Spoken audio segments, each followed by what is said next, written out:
वृत्रासुर भगवान का परम भक्त भी था। जब इंद्र से युद्ध करने गया तो इंद्र वज्र लेकर के आए और ऐसा प्रहार किया अपने परिघ से कि इंद्र का वज्र हाथ से छूट गया। इंद्र की हिम्मत नहीं हुई कि वज्र उठा लें अपना।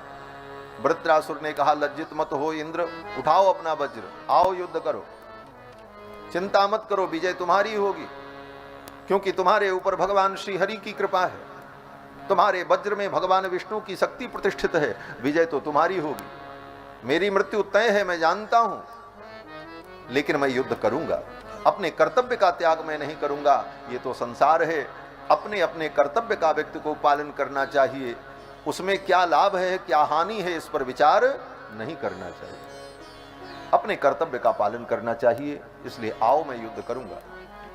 वृत्रासुर युद्ध करने के लिए आए। और रही बात लाभ हानि, कौन जीतेगा कौन हारेगा, कहते हैं इस संसार में जीतने का भी कोई मूल्य नहीं है और हारने का भी मूल्य नहीं है। क्यों बोले, संसार ही झूठा खेल है। क्या सोचता रे पागल मनुआ, जो बीत गया सो बीत गया। इस झूठे खेल का मूल्य ही क्या, कोई हार गया कोई जीत गया। खेल ही जब झूठा है तो उस खेल के झूठे खेल में न जीतने का कोई मूल्य है न हारने का कोई मूल्य। जैसे मंच पर नाटक चल रहा हो, एक राजा बना है, एक सिपाही बना है, एक चोर बना है और एक जोकर भी है। लेकिन क्या सच में वो राजा राजा है? क्या वो सच में चोर चोर है? अथवा वो जो सिपाही है वो सच में सिपाही है? बोले पर्दे के पीछे सब बराबर है, न कोई राजा है, न कोई सिपाही है, न कोई चोर है।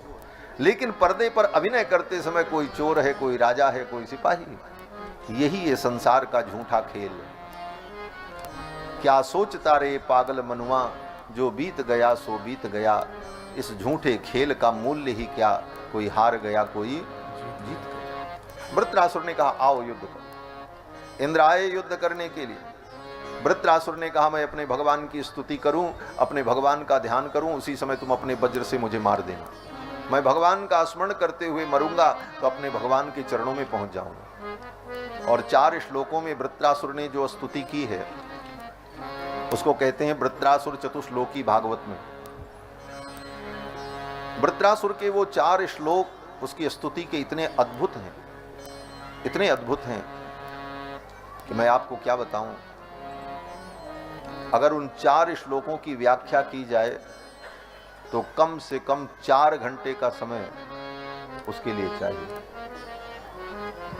वृत्रासुर ने जो जो कहा है उन 4 श्लोकों में उसका जो भाव गांभीर्य है, भाव की गंभीरता और जितनी सूक्ष्म बातें वृत्रासुर ने कह करके भगवान की स्तुति की है, लेकिन व्याख्या करने का समय नहीं है, केवल उसका सार हम बता दें। उन 4 श्लोकों का सार यही है कि वृत्रासुर ने कहा कि हे भगवान,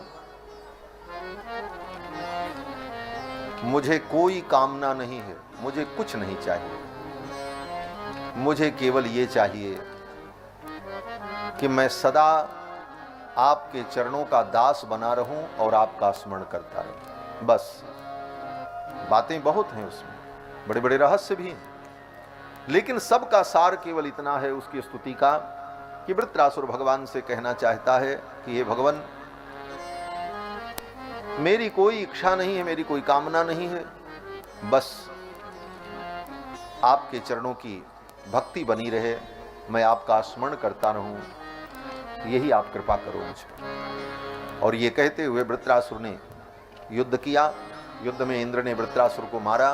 वृत्रासुर के शरीर से एक दिव्य ज्योति निकली, आकाश में विलीन हो गई। वृत्रासुर को परम गति की प्राप्ति हुई।